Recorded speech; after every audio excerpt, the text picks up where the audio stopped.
Have you ever been out on a perfect summer day where the sky is perfectly blue and everything seems perfect?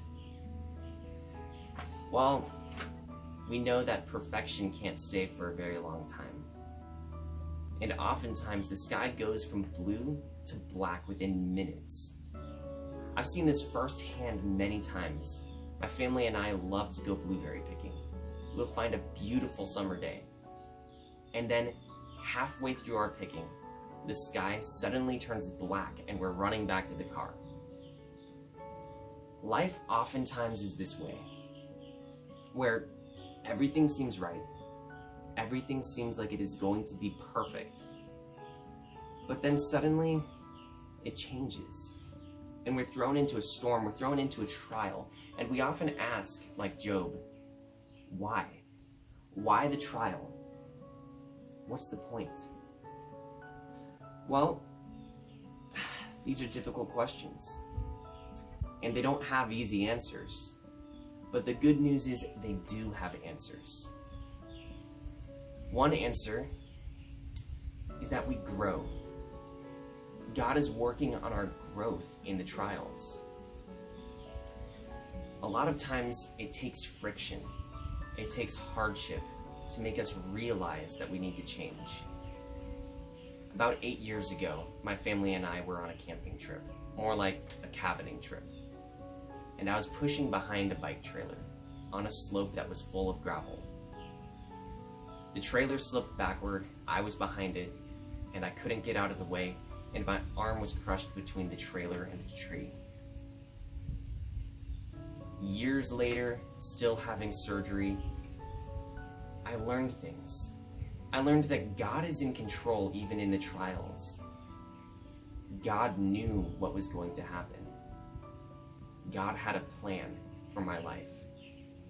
I knew that the reason I was alive still, and that it was just my arm that got crushed, and that I didn't lose my arm, but that my body didn't get crushed, that I didn't die in that accident. I knew that God had a plan for me. But it reminds me that God has a plan for you. The fact that you're alive right now shows that God has a plan for you. So in that trial, I learned purpose. I also learned a lot of patience. I learned that I can't do everything myself. I had to rely on God and the people that He put in my life. But not only do we grow through trials, but we also learn that we are a threat. The question is, who are we a threat to? Well, the more we draw closer to God, the more we are conformed into the image of His Son. And the biggest thing the devil is afraid of is God. So the more we look like God, the more the devil is afraid of us. The more he sees us as a threat. We may be really afraid of what the devil can do to us, but the devil can only do what God allows him to do to us, just like Job. Job had a perfect life, but all of a sudden, the devil took everything away from him. What did Job do? He called out to God and said, why? Why is this happening? But God revealed something to Job through this. He revealed Himself. God is trying to teach us about Himself through these trials. A lot of times, it's easy to fall away from God when things are perfect. I don't know what it is, but it just happens. Sometimes it takes the trials to open our eyes to who God really is, that He is our loving Father. Many times I think some of us think, and I know I've thought it, God is allowing this to happen because He's angry with me. Not the case with Job. Job didn't do anything that angered God. It was a trial that Job went through because God wanted to teach him something. It was something that Job could only learn through a trial. And that is what God is trying to do at times with trials. So when we're caught in a trial, what should we do? well, we should pray.